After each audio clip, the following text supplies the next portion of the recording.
WB SLST বিভিন্ন গুরুত্বপূর্ণ update তোমাদের সামনে পেলে আনার চেষ্টা করি। তো আজকের আপডেটটি ভীষণ গুরুত্বপূর্ণ আপডেট। একটু ভিডিওটা স্কিপ করো না, সবটা দেখো। এবং যে আপডেটকে ঘিরে কিন্তু আবারও হাজার পরীক্ষার্থীদের মনে একটা আশার সঞ্চার হচ্ছে, বিশেষ করে যারা ফ্রেশার্স আছো, 2025 এসএলএসটি পরীক্ষা দিয়েছো তাদের কাছে। তো সেটা হচ্ছে হাইকোর্টের আবারও রোস্টার চেঞ্জ হয়েছে এবং বিচারপতি অমৃতা সিনহা ম্যাম আবারও এসএসসি মামলা এবার থেকে দেখভাল করবেন। আমি আজকে সেটা নিয়ে আলোচনা করব এবং এর ফলে সত্যি করে পজিটিভ আউটকাম আসবে। অর্থাৎ বলছি এক্সপিরিয়েন্সের 10 মার্কস যেটা প্রায় আশা ছেড়ে দিয়েছে ফ্রেশার্সরা, সেখানে কি আবার আশার সঞ্চার হচ্ছে, বাস্তবটা কি বলছে, আমি আর সেটা নিয়ে ডিসকাস করব। কাজেই ভিডিওটা স্কিপ করো না, সবটা দেখো, চ্যানেলটা সাবস্ক্রাইব করে দিও। এছাড়াও ওবিসি সংক্রান্ত একটি জনস্বার্থ মামলা হয়েছে কলকাতা হাইকোর্টে। যে সমস্ত সাবকাস্টগুলো বাদ পড়েছে তারা কিন্তু জনস্বার্থ মামলা করেছে। এই মামলায় কোনো পজিটিভ কিছু রেজাল্ট কি আসবে, আমি সেটা নিয়েও ডিসকাস করছি। আজকে প্রথম বলি যে তোমরা একটু কয়েক মাস আগে পিছিয়ে যাও, জাস্ট রিমাইন্ড। সেখানে প্রথমে তো বিচারপতি অমৃতা সিনহা ম্যামের বেঞ্চে এই মামলাগুলো শুনানি হচ্ছিল এবং সেখানে কিন্তু ঘন ডেট পড়ছিল, প্রায় 4 দিন 5 দিন গ্যাপে কিন্তু এসএসসি সংক্রান্ত মামলাগুলোর ডেট পাচ্ছিল এবং সেই মোতাবেক কিন্তু মামলাগুলো প্রসিডিংয়ের কাজ কিন্তু আগাচ্ছিল এবং সেখানে প্রায় ম্যাক্সিমাম কিন্তু বিষয়গুলো শোনা হয়ে গিয়েছে। বিশেষ করে আমি মিন করছি এটা এক্সপিরিয়েন্সের 10 মার্কস, যেটা হাই ভোল্টেজ মামলা বন্যাঘাটের ছিল, সেটা 3-4 দিন 5 দিন গ্যাপে ডেট পড়ছিল, হিয়ারিং হচ্ছিল, সেটা ভালো কিন্তু জায়গাতে ছিল। অর্থাৎ 2025 এসএলএসটিতে 10 মার্কস থাকবে কি থাকবে না, কখন সেটা অ্যাড করা হবে, একটা ভালো জায়গায় রান করছিল। এবং মাঝখান থেকে আগের সরকার, এই দুর্নীতিবাজ চোর সরকার, সেখানে একটা মাঝখানে এজি একটা নাটক করল। তো সেখানে অ্যাডভোকেট জেনারেল যিনি ছিলেন কিশোর দত্ত মহাশয়, উনি রাজ্য বা কমিশনের হয়ে লড়ছিলেন। আমরা দেখলাম যে শেষের দিকে যখন at the end of the moment, যখন এসএলএসটি সংক্রান্ত মামলা যখন প্রায় শুনানি প্রায় শেষ, এবার রায়দানের অপেক্ষা, ঠিক সেই সময় চাল খেলল এই কমিশন এবং সরকার যৌথ হস্তে। কিভাবে এজি যিনি আছেন ওনাকে দিয়ে এই মামলাটা মুভ করাচ্ছে।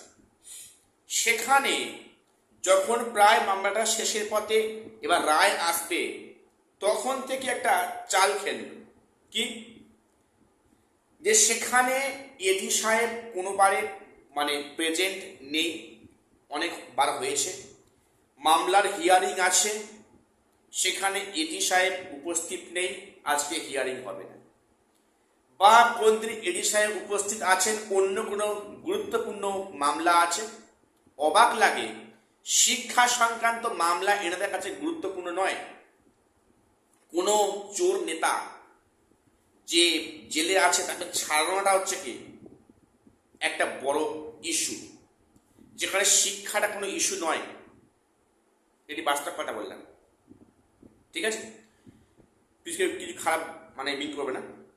তো সেখানে দেখলাম যে উপস্থিত থেকেও সেখানে অন্য মামলা শুনানি আছে, এই অজুহাত দিয়ে স্কিপ করা হলো। বা অনেকবার এমনও হয়েছে যে এই মামলা সংক্রান্ত এখনো কিছু বক্তব্য আছেন, এটা কারেকশন করছেন এডি সাহেব, তাই আজকে শুনানি হবে না। এই যে একটা মাঝখানে আটকে দেওয়ার চেষ্টা, তারপরেই দেখলাম হঠাৎ করে রোস্টার চেঞ্জ, নতুন বিচারপতি এলেন এবং তিনি এসে বিষয়টা বুঝতে স্বাভাবিক সময় লাগবে। সেখানে পুনরায় নতুন করে শুনানি, যদিও শুরু হলো, বেশ লং ডেট পড়লো, 1 মাস 1.5 মাস ছাড়া ডেট পড়ছে। এই যে আমরা ড্রামাটা দেখলাম, প্রত্যেকে কি আমাদের বুঝতে বাকি থাকছে না যে অ্যাকচুয়ালি বিষয়টা কি হয়েছিল? তো সেই মামলা কিন্তু আগামী 30শে জুন শুনানি আছে, এক্সপিরিয়েন্সের 10 মার্কস, এবং জুলাই মাসের 1 এবং 2 তারিখে এই মামলার ডেট আছে। এর মধ্যেই রোস্টার চেঞ্জ মানে সোনায় সোহাগা আবার অমৃতা সিনহা ম্যাম, সিঙ্গেল বেঞ্চে অমৃতা সিনহা ম্যাম এসে মামলা এবার থেকে শুনবেন। উনি আগামী 29শে জুন তারিখে উনি অ্যাপয়েন্টেড হচ্ছেন এসএসসি মামলা সংক্রান্ত শুনানির জন্য, তার এজলাসে আসছে। এবং সেখানে ডিভিশন বেঞ্চে আছেন সম্মানীয় জাস্টিস রাজশেখর মান্থা স্যার। উনি কিন্তু মানে সেখানে ডিভিশন বেঞ্চে আছেন, উনি এসএসসি মামলা শুনবেন।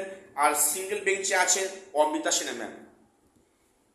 অর্থাৎ আবার যেমনটা ফ্রেশাররা চেয়েছিলাম যে মামলাটা অনেকটা এগিয়ে গিয়েও রায়দানের অপেক্ষা, ওই সময় একটা নাটক চাল খেলা, সেই বিচারপতি বেঞ্চে আবার মামলা শুনানি এলো।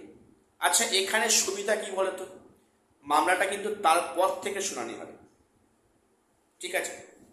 এবং এই বিচারপতির সময়ে যখন সরকার এবং কমিশন যখন জয়েন্ট হ্যান্ডলি যখন এজিকে সামনে রেখেন ওনারা একটা ড্রামা করলেন, সেখানে এই সরকারের সেটা কিন্তু হবে না। অর্থাৎ এই সরকারের অবস্থানটা সম্পূর্ণ কোর্টের উপর ডিপেন্ড ছেড়েছে, যে কোর্ট ডিসিশন নিলে সেটাই রাজ্য মেনে নেবে। অর্থাৎ যদি এই শুনানি শেষ পর্যায়ে এন্ড অফ মোমেন্টে যদি বিচারপতি নির্দেশ দেন যে এক্সপিরিয়েন্সের 10 মার্কস ইন্টারভিউ পরে অ্যাড হবে, সেটাই সরকার মেনে নেবে। সরকার এর এগেনস্টে কিছু করবে না, এটা পরিষ্কার। সরকারও সবই চাইছেন, সবই জানেন, সবই বুঝছেন, কিন্তু কিছু করতে পারছেন না। কেন? এটার কারণটা কি না, এখন এই আগের রিক্রুটমেন্ট এটা প্রসেস, এখন যেটাই করবে এখন সরকারের মুখ পুড়বে। কাজেই সরকার চাইছে যে সেটা কোর্ট থেকে নির্দেশ আসুক, সেটা আমরা মেনে নেব। তাহলে এখানে কিন্তু কোর্ট থেকে কি আসে নির্দেশ, একটা অবশ্যই ভালো আপডেট। 30 তারিখ জুন মাসে, জুলাই মাসে 1 এবং 2 এর শুনানি আছে। আশা করছি একটা মারাত্মক কিন্তু আপডেট আমরা পাবো আগামী কয়েকদিনের মধ্যে। এবং সেখানে সরকার পক্ষ থেকে কোর্টে কি মানে অবস্থান করে দেখা বিষয়।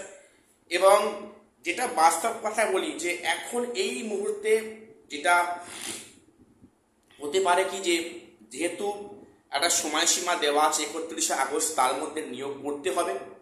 এখানে জানি না বিচারপতি নতুন কোনো কিছু চেঞ্জেস আনবেন কি না, সেটা সময় অবশ্যই বলবে যে এখন চেঞ্জেস আনা যাবে না, তার মধ্যে কারণ সেটা সময়ের মধ্যে শেষ হবে না ইত্যাদি আসতে পারে, সেটা পরের বিষয়। তবে কিন্তু আবার নতুন করে একটা আশার সঞ্চার ঘটছে ফ্রেশার্সদের সবাইয়ের মধ্যে, যে হয়তো একটা পজিটিভ আউটকাম আসতে পারে, সম্ভাবনা কিন্তু আছে। সেটা সময় বলবে, দেখা যাক কি হয় না হয়। এবং যেটা লাস্ট বলবো, যে ওবিসি সংক্রান্ত একটি মানে জনস্বার্থ মামলা হয়েছে, যে ওবিসি ছিল 17%, হলো 7%। যাদের নাম বাদ গিয়েছে তারা কিন্তু অবশ্যই মামলা করেছেন হাইকোর্টে, সেখানে শুনানিতে কি হয় সেটা পরবর্তী ক্ষেত্রে বিষয়। তো আজকে একটু আপডেট দেওয়ার ছিল, চ্যানেলটা সাবস্ক্রাইব করে দিও। দেখা হচ্ছে নেক্সট কোনো আপডেট নিয়ে।